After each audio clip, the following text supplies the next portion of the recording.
Oke, assalamualaikum warahmatullahi wabarakatuh. Jumpa lagi teman-teman, Tren Quran.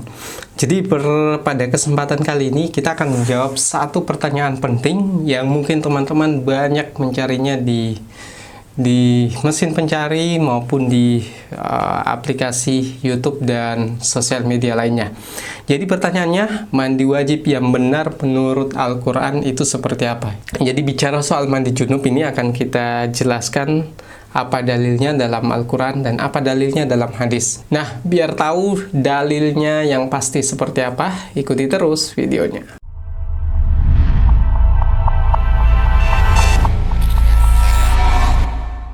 Oke, teman-teman, Tren Quran jadi bicara soal tata cara mandi wajib atau mandi junub. Nah, ini sudah sering kita bahas dan menjadi salah satu pembahasan paling sering di channel ini. Nah, kalau kita bicara soal cara mandi wajib, apakah ada cara mandi wajib yang benar menurut Al-Quran? Apakah ada langsung tata caranya dalam Al-Quran? Nah, ini akan kita jawab. Jadi sebenarnya kalau kita menelusuri lebih jauh, ada dua dalil Al-Quran yang digunakan terkait soal dasar hukum mandi wajib atau junub. Jadi perlu kami jelaskan bahwa mandi wajib ataupun mandi junub adalah wajib bagi setiap orang yang berhadas besar.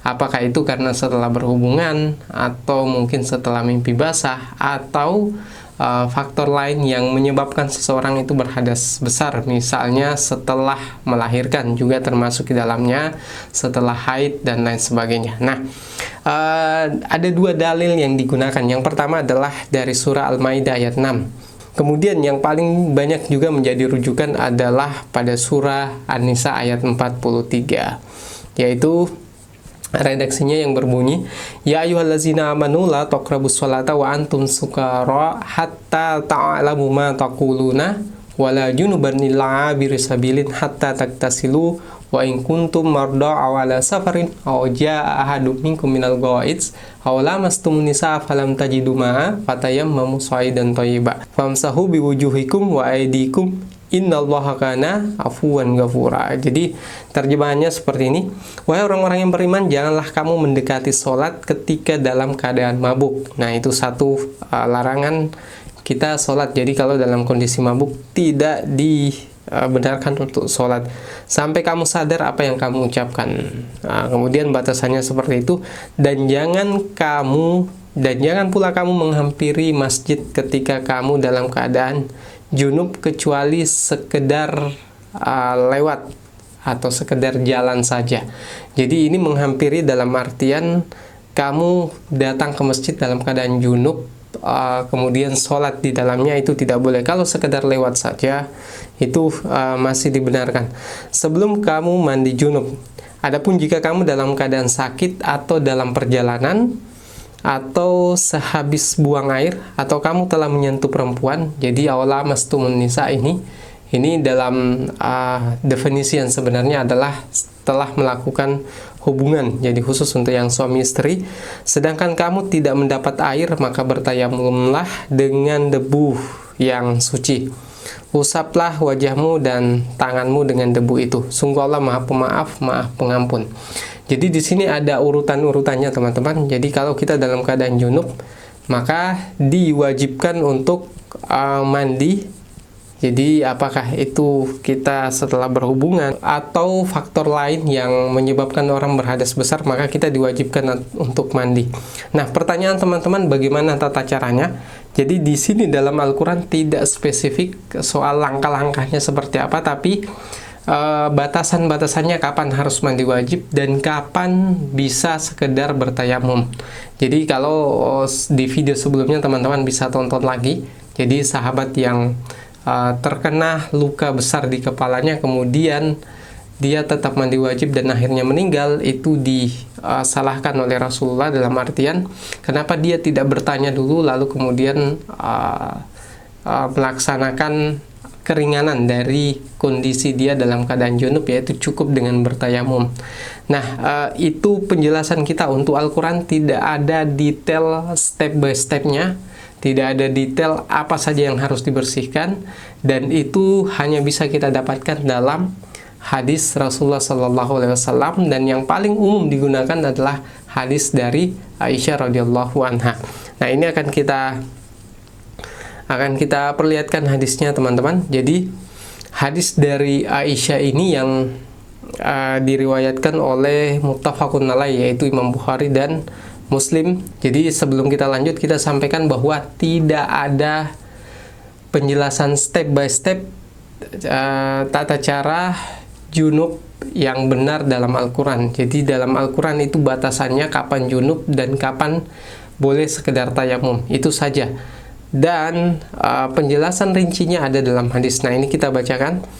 Dari Aisyah radhiyallahu anha, ia berkata, apabila Rasulullah Shallallahu Alaihi Wasallam mandi junub, mandi karena keluar mani atau hubungan intim, beliau memulai dengan mencuci kedua telapak tangannya. Jadi yang paling pertama beliau lakukan adalah mencuci kedua telapak tangannya, kemudian menuangkan air pada kedua telapak tangan. Jadi yang pertama mencuci tangan, kemudian setelah dicuci baru menuangkan air.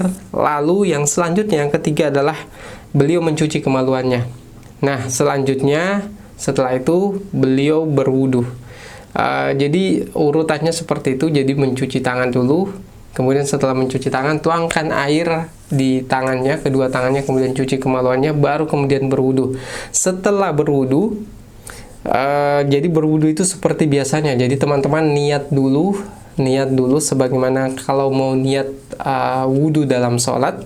Lalu yang selanjutnya adalah menyela-nyela air di pangkal rambut dengan jari-jari. Jadi mengambil air, kemudian air itu di sela-sela di pangkal rambutnya, biar pada saat menyiram itu tidak semua bagian tubuhnya, terutama di bagian kulit kepalanya itu basah sempurna. Jadi ibarat teman-teman menyiram bulu bebek, kalau dia langsung disiram itu akan sulit terbasahi semua. Jadi tujuannya kenapa harus disela-sela lebih dulu. Jadi pada saat disiram itu mudah meresap airnya, itu yang pertama. Kedua, itu juga sebagai menetralisir panas tubuh kita. Kalau tubuh kita terlalu panas, lalu otomatis langsung disiram full, itu bisa efeknya kena stroke dan lain sebagainya. Jadi dimulai dengan air yang disela-sela di rambut agar panas tubuh kita itu turun secara bertahap, tidak secara tiba-tiba. Lalu kemudian setelah beliau menyela-nyela pangkal rambut dengan jarinya, kemudian beliau menyiramkan air di kepala dengan mencedok 3 kali dengan kedua telapak tangan penuh. Nah, jadi setelah di sela-sela rambutnya dibasahi, lalu Nabi mengambil air seperti ini, kemudian dibasahi secara sempurna di bagian kepalanya, lalu kemudian menuangkan air pada anggota badan yang lain, dan yang terakhir adalah beliau mencuci kedua telapak kakinya. Jadi itu urutan pastinya, teman-teman. Jadi ketika Rasulullah melakukan itu yang kemudian diamati oleh Aisyah radhiyallahu anha, istri beliau sendiri. Jadi seperti itu urutannya. Jadi kalau ada yang bertanya tata cara mandi junub yang benar sesuai dengan Al-Quran, itu tidak ada step by stepnya. Step by stepnya tetap ada dalam hadis. Nah, persoalan kapan itu bisa sah dan tidak, itu harus memenuhi rukunnya. Jadi ulama menetapkan bahwa khususnya di mazhab Syafi'i, rukunnya adalah harus dengan niat. Jadi pada saat setelah menyela-nyela rambut, niat dulu, baru kemudian menyiram ke seluruh tubuh. Dasarnya apa? Innamal a'malu binniyat. Jadi segala sesuatu itu tergantung dengan niatnya.